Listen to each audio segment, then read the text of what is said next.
जब पुलिस ने सपा सांसद अफजाल अंसारी का काफिला रोका तो उन्होंने सवाल उठाया, हम सांसद हैं, साथ में विधायक और एमएलए हैं, फिर ये तरीका क्यों? इस घटनाक्रम का सोशल मीडिया पर वीडियो अब चर्चा में। एमएलसी है, हम सांसद है, गाड़ी रोकिए। सांसद जी आपकी गाड़ी रुकी, विधायक की गाड़ी रुकी, तुरंत हम लोग ने कहा कि आप लोग जा सकते हैं। क्यों जाने को कह रहे हैं भाई? हमारे साथ गाड़ी में बैठे हुए हैं, मोहम्मदाबाद का चेयरमैन है, ये उस कमेटी के सदस्य हैं, मजाक बना लिया है, उसमें जा रहे हैं आमंत्रित सदस्य। पुलिस द्वारा सपा सांसद अफजाल अंसारी का काफिला रोके जाने पर उन्होंने सवाल उठाया, हम सांसद हैं, फिर ये तरीका क्यों? फिलहाल पुलिस की ओर से इस पूरे मामले को लेकर अभी तक कोई आधिकारिक बयान सामने नहीं आया है। आप क्या सोचते हैं इस वीडियो को लेकर? अपनी राय कमेंट में लिखिए। दोस्तों, मेरठ में सीएम कार्यक्रम जाते समय बीजेपी नेता संगीत सोम को पुलिस ने रोका। इस दौरान उनके खुराक वाले बयान पर विवाद खड़ा हो गया। चंद मंजर आपके सामने, देखिए विजुअल।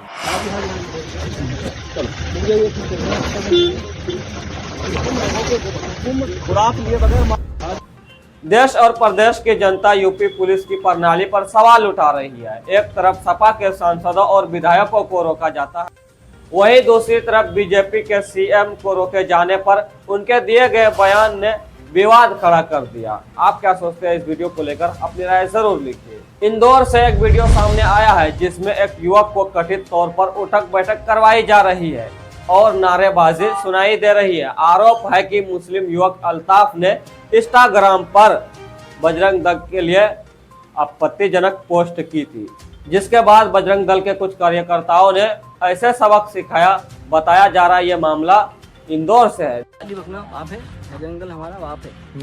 गाली बकना बाप है, बजरंग दल हमारा बाप है। गाली बकना बाप है, बजरंग दल हमारा बाप है। दोस्तों, देख लिया ये वीडियो। इंस्टाग्राम पर मुस्लिम युवक अल्ताफ ने बजरंग दल के लिए पोस्ट किया था, आपत्तिजनक पोस्ट की थी।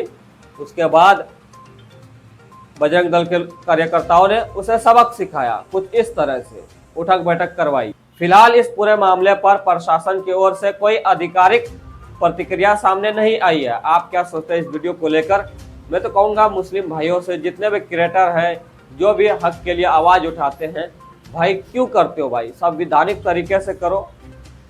बजरंग दल के लिए, गौ रक्षा दल के लिए, किसी भी अन्य लोगों के लिए जो गैर मुस्लिम है, नॉन मुस्लिम है, उनके लिए क्यों लिखना भाई? अपने लिए लिखो, अपने मुसलमानों के लिए लिखो। भाई प्रशासन की अभी तक कोई आधिकारिक प्रतिक्रिया सामने नहीं आई है। इस पर आप क्या सोचते हैं? अपनी राय जरूर लिखिए। दोस्तों, एक महिला कहती है, मैं बीजेपी की वोटर हूँ लेकिन अब वोट नहीं दूंगी।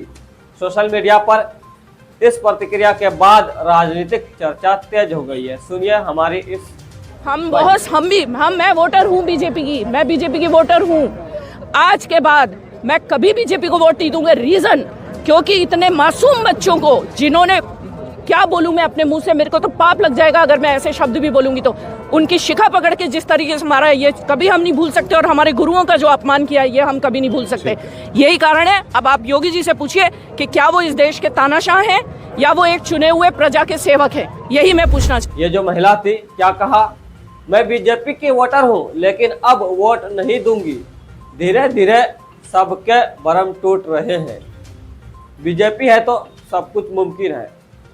देश में क्या कुछ चल रहा है, अब मुस्लिम ही इससे परेशान नहीं है। सच क्या है सबके सामने है, सब जान रहे हैं, फिर भी बटन दबाएंगे बीजेपी का। आस्था के आगे सब मजबूर है भाई। क्या गंदी, क्या कीचड़, क्या सेहत, क्या एनवायरमेंट। ये घटना, ये मामला, ये पुरानी वीडियो हो सकती है लेकिन सच आपके सामने।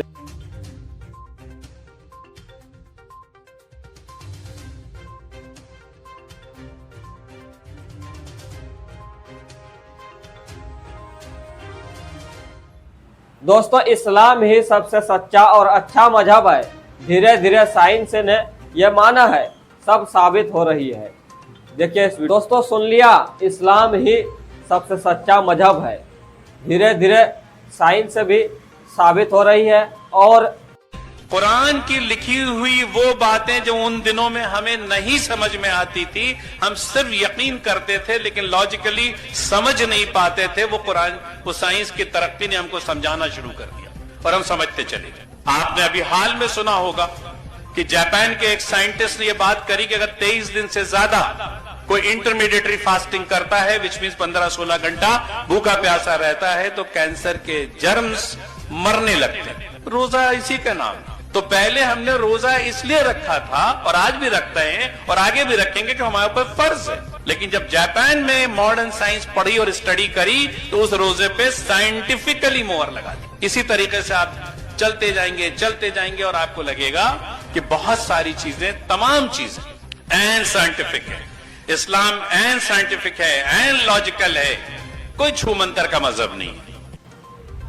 आज से 14 साल पहले हमारे नबी हजरत मोहम्मद सल्लल्लाहु अलैहि वसल्लम ने वो धीरे धीरे साइंस अभी आज मान रही है, सब साबित हो रही है। आप क्या सोचते हैं इस पर? अपनी राय जरूर लिखिए। हिंदू हिंदू करके सत्ता में आए बीजेपी नेताओं को शंकराचार्य जी काले अंग्रेज कह रहे हैं। सुनिए। काले अंग्रेजों के द्वारा, इन मुगलों के द्वारा जो हिंदू हिंदू कह करके सत्ता में आए हुए हैं, गुस्सा नहीं हो गया?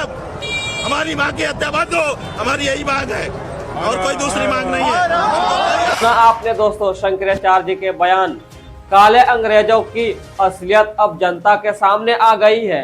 अब इन काले अंग्रेजों से यूपी बचाने का समय आ गई है। शंकराचार्य जी का इन बयान पर आप अपनी प्रतिक्रिया जरूर लिखिए। मैं हूं मोहम्मद आमिर, आप देख रहे हैं आमिर अपडेट। आज के लिए इतना ही, फिर मिलते किसी और वीडियो में। जय हिंद।